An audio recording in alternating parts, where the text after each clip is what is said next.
কাটতে দিচ্ছি। এতগুলা এতগুলা না, আমি দিচ্ছি তো, এই যে আমার দাও।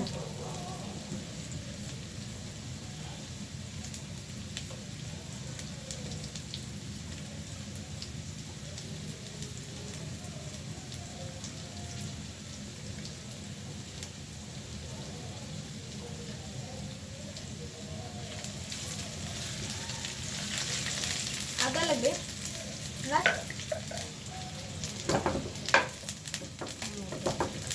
এখন দিয়ে দেবো হচ্ছে আদা রসুন, তারপর দিয়ে দেবো আমি তো তেল হ্যাঁ দাও, হলুদ দিয়ে দাও 2 চামচ না?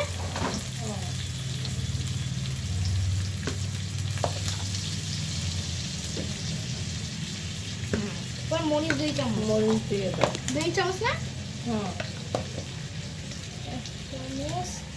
3 চামচ দিই। হ্যাঁ হ্যাঁ, কালার দেওয়ার জন্য 3 চামচ দিই। 3 চামচ দিলে তোমার দাদা খেতে পারবে না। সমস্যা না, আগেও তো 3 চামচ দিচ্ছিলাম। হ্যাঁ মানে 1/2 চামচ দিতে হবে, এই যে ঠিক আছে। মানে এখন 2.5 চামচ আছে। এটা জিরা, হ্যাঁ এটা কি ধনিয়া? ধনিয়া, ধনিয়া 2 চামচ। হ্যাঁ 1 চামচ, হ্যাঁ 2 চামচ দাও। ধনিয়া দিলে কি হয়? স্বাদ হয় আর কি হয়, সব কিছু তো স্বাদের জন্য, ঘেরান হয়। গ্রাম স্বাদ। জিরা জিরাটা চামচ দিয়ে দিতে হবে না, আমি এইভাবে করে দিই। এখানে জিরা আছে।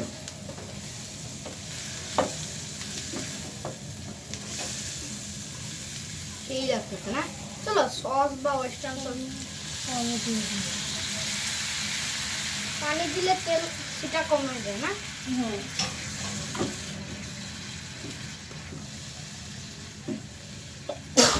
আল্লাহ আলহামদুলিল্লাহ। আলহামদুলিল্লাহ ইয়ারহামুকুল্লাহ। বুঝছো জবাবটা বলবে ইয়ারহামুকুল্লাহ।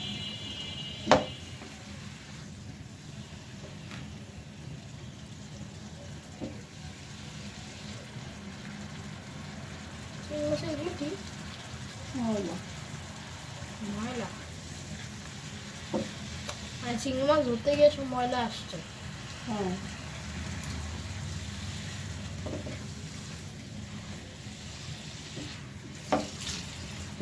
এই যে ঠিক আছে না?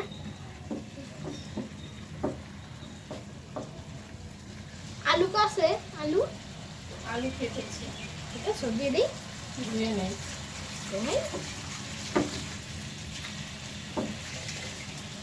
ও নাই না, মাংস আছে। হ্যাঁ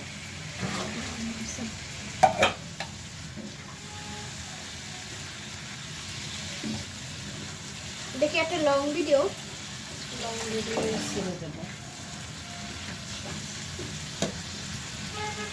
আলুটা দিই, এখন মাংসটা দিতে না, আলুটা দিই, ঠিক আছে।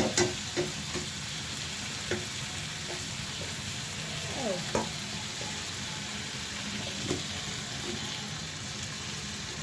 দাও। আলু করছো এটা ধুয়ে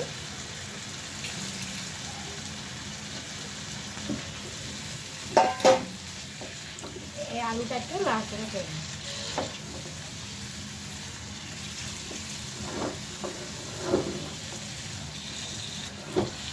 দাও মাংসটা একটু করে দাও,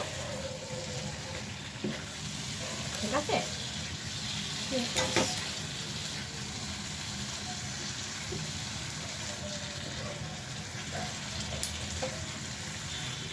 এবার মাংসটা দিতে হবে। এই দেখো আপনারা দেখুন যে আলুটা প্রায় রঙে মশলার ভিতরে কষানো হলো। এবার আপনি এটা মাংসটা দিন, দিয়ে দাও, একটা করে দিয়ে দাও, ধীরে দিয়ে নাও, একটু করে দাও।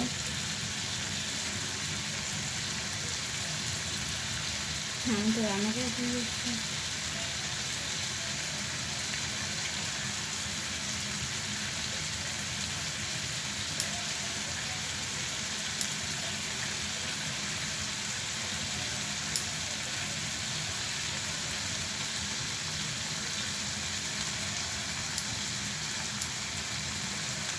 মাথাও আছে এখানে, হ্যাঁ পাকার জন্য হ্যাঁ গলা আছে এখানে, আছে কি গলাও আছে, মাথাটি দুইটা। হ্যাঁ। একটা তোমার দাদাকে দেবো, একটা তোমার পাপাকে দেবো। পাপা দাদার মাথা খায়। হ্যাঁ পছন্দ করে।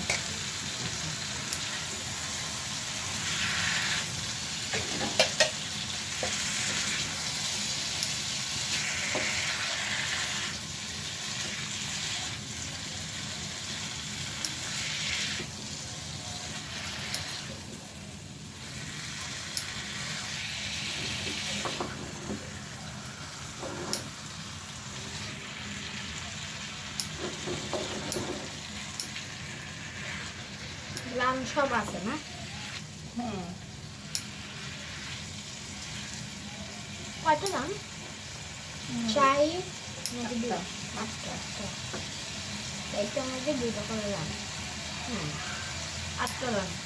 মানে 2 বিঘা খাওয়া যাবে, তুই রান্না না করে। লবণ দিছো? আল্লাহ। লবণ দিতে ভুলে গেছি। তুমি না রাঁধুনি, তুমি মনে করো না লবণ আছে, ওই যে চামচ, ওই চামচ আছে। হঠাৎ করে মনে হলো লবণ দিতে ভুলে গেছি। হ্যাঁ কয় চামচ দেবো? দাও 2 চামচ দাও।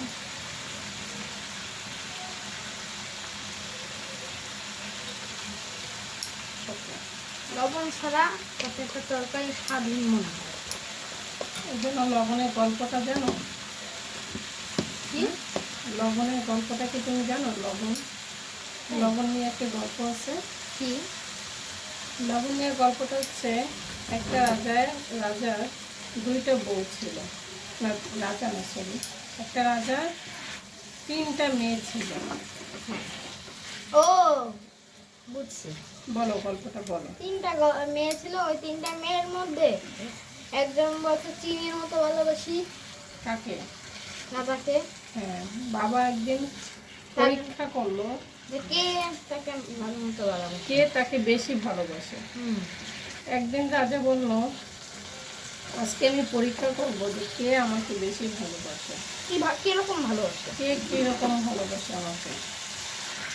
এখন বড় মেয়েকে জিজ্ঞেস করলো, বড় মেয়ে বললো যে আমি চিনির মতো ভালোবাসি। রাজা তো অনেক খুশি, আমার মেয়ে আমাকে চিনির মতো ভালোবাসি। তারপর ছোটো মেয়েকে মেজো মেয়েকে জিজ্ঞেস করলো, মেজো মেয়ে বললো আমি ভালোবাসি মধুর মতো। তখন রাজা আরো খুশি, মধুর মতো মধুর মতো ভালোবাসে তাকে। এরপরে ছোট মেয়েকে জিজ্ঞেস করলো, হ্যাঁ ছোট মেয়ে বললো বাবা আমি আপনাকে লবণের মতো ভালোবাসি, নুনের মতো ভালোবাসি।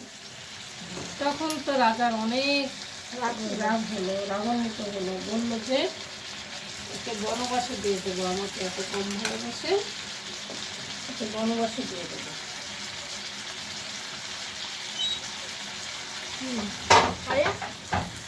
পরে তো বনবাসে দিয়ে দিতে, পরে সে রাজকন্যা ও বনবাসে অনেক কষ্ট দিন কাটিয়েছে। কষ্টের দিন কাটিয়েছে, কিন্তু বনে যত প্রাণী ছিল তারা তাকে সাহায্য করেছে। বনের সব প্রাণীরা তাকে সাহায্য করেছে। এরপরে ওখানে সে বসবাস করে অনেক সুন্দর জীবনযাপন করছে। ওখানে বাড়ি বানিয়েছে বনের ভিতরে, কাঠ দিয়ে বাড়ি বানিয়েছে, সুন্দরভাবেই জীবনযাপন করতেছিল। তারপরে হঠাৎ একদিন রাজা পশু পাখি শিকার করার জন্য বনে গেছে। শিকার করার জন্য বনে গেছে। বনে যাওয়ার পরে হঠাৎ পানির তৃষ্ণা পেয়েছে। খিদা পেয়েছিল, পানির তৃষ্ণা পেয়েছে, খিদা পেয়েছিল। পরে হঠাৎ করে দেখে বনে একটি ঘর, তো সেই ঘরে গেছে, না পানির তৃষ্ণাই পেয়েছিল। খাইতে কেমন। তারপরে পানি খাওয়ার পরে তাকে বসতে বললো, তারপর তার খিদাও পেয়েছে, পরে বসলো। তারপরে মজার মজার রান্না করেছে, এতে নুন ছাড়া, কিন্তু সব খাবার নুন ছাড়া। নুন ছাড়া। এখন রাজার তো প্রচণ্ড খিদা, খিদার পেটে লবণ ছাড়াও খেয়ে ফেলছে। পরে রাজার মেজাজ খারাপ হয়েছে, লবণ দেয় না পরে মেজাজ খারাপ হয়েছে।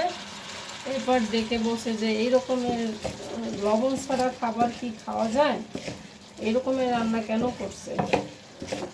তখন রাজকন্যা বলছে, বাবা আপনি আমাকে চিনতে পারেন না, লবণ ছাড়া কোনো খাবারই স্বাদ লাগে না। আমি যে আপনাকে বলছি লবণের মতো ভালোবাসি না, এবার বুঝতে পেরেছেন লবণ কত ইম্পর্টেন্ট, দামি। দামি। পরে রাজা তার ভুল বুঝতে পেরেছে এবং তার রাজকন্যাকে আবার আবার রাজপ্রাসাদে নিয়ে আসে। ছোট বোন পাল্টে দেখে আবার তার কি তার দুই বোন পুনরায় সুখে জীবনযাপন করেছে। তো আমাদের গল্পটা শুনতে শুনতে রান্না কষানো হয়ে যাচ্ছে মাংসটা।